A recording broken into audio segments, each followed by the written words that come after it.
मेरे दोस्तों, इंसान को कुल अकल भी मिल जाए तो फिर भी अल्लाह की हिकमत का वो इहाता नहीं कर सकता। रब्बे करीम को ज़्यादा पता है कि हमारे लिए कौन सी चीज़ बेहतर है और कौन सी चीज़ हमारे लिए नुकसान का बाइस है। अल्लाह तबारक व तआला की हिकमत ये चाहती है कि मेरे बंदे परेशान ना हो। रब ये चाहता है कि मेरे बंदे किसी जगह पे भी दिक्कत और परेशानी का शिकार ना हो। तो अल्लाह तबारक व तआला ने राह एतदाल इख्तियार करने का हुक्म इरशाद फरमाया कि तुम एतदाल के रस्तों पे चलो, मोतदल जिंदगी गुजारो, अफरातो तफरीद से बचो।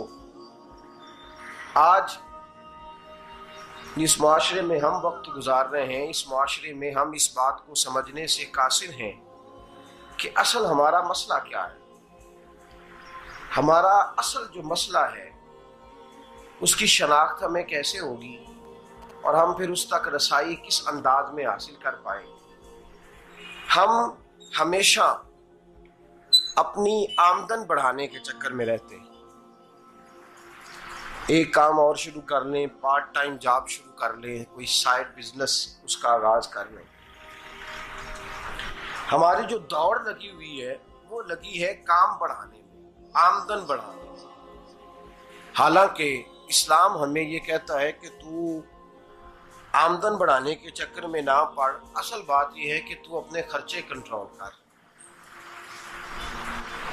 तंग इंसान वो नहीं होता जिसकी आमदन थोड़ी होती है। ये तवज्जो कीजिएगा मेरी बात, ये कीमती बात है और गुफ्तगू सारी का लुबे लुबाब है। तंग बंदा वो नहीं होता जिसकी आमदन थोड़ी होती है। असल परेशान वो होता है जिसके खर्चे ज्यादा होते हैं। और हमारा जो रोजमर्रा का नुकसान हो रहा है ना, वो आमदन के मामलात में नहीं हो रहा। बुनियादी नक्श जो वाक़या हो रहा है वो ये है कि हमारे अखराजात ज्यादा, और वो अखराजात किसी और ने नहीं बढ़ाए। वो खर्चे हमने खुद बढ़ा लिए हैं और अब हमें उसका नुकसान भुगतना पड़ रहा है। और अगर आप सही मानों में टटोलें तो जो बहुत अमीर लोग हैं वो तो उन खर्चों से बच गए। मैंने बहुत सारे ऐसे खत्मात में शिरकत की है। मैं बहुत सारी ऐसी जगहों पे गया हूं कि जहां लोगों ने बड़ा मुख्तसर सा खत्म दिलाया है तो हो गया खत्म। खत्म के मामले में कब किसी ने पाबंदी लगाई है कि उसमें 200 आदमी शरीक होगा तो तब ये साले सवाब सही हो सकेगा? कौन कहता है?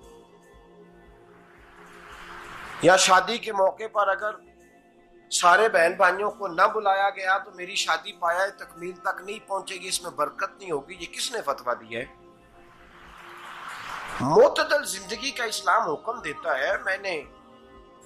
मैं पढ़ रहा था कि एक बहुत बड़ा सदर है, गालबन सूडान के सदर की बात हो रही थी, तो अपने बेटे की बारात लेके गया तो 4 लोग गए हैं बारात, और 15 लोगों का उसने एहतमाम किया अपने घर में खाना खाने का। तो क्या शादी हो गई कि रुक गई? तो भाई राग अलापना इस बात का कि बड़ी परेशानी है, कोई साइड बिजनेस शुरू किया जाए फलान जगह फलान जगह फलान जगह। तो असल मामला ये है कि पहले एक बंदा कमाता है तो फिर भी घर ही चलता है, फिर बड़ा बेटा साथ शामिल होता है तो फिर भी घर ही चलता है, फिर मंझला बेटा शामिल होता है तो फिर भी घर ही चलता है। जो रोना दादाजी रोया करते थे कि बड़ी मुसीबत है, बड़ी मुश्किल है, गाँव में रह अकेले होते थे और वो 5 बच्चों को और 4 बच्चियों को वो पालते थे। तो जो वहां परेशानी थी वही आज परेशानी शहर में आकर पढ़ लिख कर मोटी तनख्वाह लेकर वही परेशानी हमें है। तो मैं जिस नतीजे पे पहुंचा हूं इसको पढ़ के, कुरान मजीद की चंद आयात को देखकर और इस मफहूम की जो हदीसें कुतुब हदीस में पाई जाती हैं और हमारे बुजुर्गों ने हमें जो मिजाज इस हवाले से दिया है, मैं इस नतीजे पे पहुंचा हूं कि मसला आमदन का नहीं, मसला खर्चे का है। हमारे खर्चे बुनियादी तौर पर ज्यादा, और अगर फिर हम ज्यादा बोझ खवातीन पे डालते हैं कि वो मुतालबे ज्यादा करती हैं। और अगर आप मुझसे पूछें तो खवातीन की भी अगर किसी जगह कोई आदत खराब होती है तो उसमें असल किरदार उसका होता है जो वो आदत खराब तो क्यों अपने गले से उतार के आप किसी के गले में बात डालने के चक्कर में हैं? वो खवातीन की तबीयत नहीं ऐसी है। असल बात यह है कि हमने आदत डाली है, हमने ये मिजाज उनको दिया है तो उनका बना है, न कैसे बन सकता। तो एतदाल जब तक जिंदगी में नहीं होता, पानी प्यास बुझाता है लेकिन एक गिलास ही हो तो प्यास बुझाता है, बाल्टी को मुंह को लगाएगा तो कपड़े भिगो देगा उसके। हालांकि पानी बुरी चीज का नाम, नेमत है ना बहुत बड़ी अल्लाह की, लेकिन प्याले में ही अच्छा लगता है। कोई मटका मुंह को लगाएगा तो तांग होगा, प्याला ही बेहतर है उसके लिए। तो मेरे दोस्त, मटके से भी बाज़-औक़ात काम चल जाता है, लेकिन अगर कोई कहे नहीं मुझे दरिया ही चाहिए तो उसका तो घर बह जाएगा, सारा घर बह जाएगा उसका। हमें दरिया काबू करने का मूड बनाया हुआ है तो इससे घर बहा करते हैं, इससे घर बना नहीं करते। घर प्याले से पानी पीने से बनता है।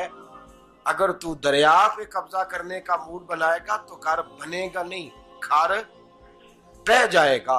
आग ना हो तो खाना पक नहीं सकता, लेकिन हल्की आंच से खाना पकता है। और अगर आंच तेज कर दी जाए तो जी, करीने क्यास बात कर रहा हूं मैं, अकल से मावरा नहीं कर रहा। करीने क्यास समझाने के लिए मिसालें दे रहा हूं।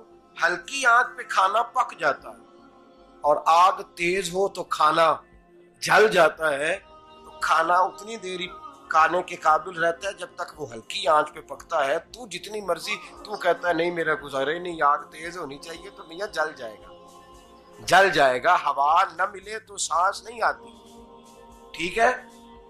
ऑक्सीजन ना हो तो सांस है, हवा ना चले तो गुजारा नहीं होता। लेकिन अगर तेज चले ना, अगर तेज चले तो आंधी और तूफान बन जाए तो छतें गिरा देती है, जाने ले लेती है। हम हैं तूफान के चक्कर में, हम हैं दरिया के चक्कर में, हम हैं बड़े नाव के चक्कर में। तो मियां हल्की आंच ही अच्छी है, याद रख। और एक गिलास पानी का एतदाल से मिलता रहे तो वही मिलता रहे, जरूरत के वक्त वही बेहतर है। तू पूरे दरिया पे कब्जा करने का प्रोग्राम ना बना, तंग हो जाएगा। और मेरे अजीज याद रख, हवा सांस लेने के मुताबिक मिले तो वो ये अच्छी है, जो सांस बंद करने पे आ जाए वो हवा अच्छी।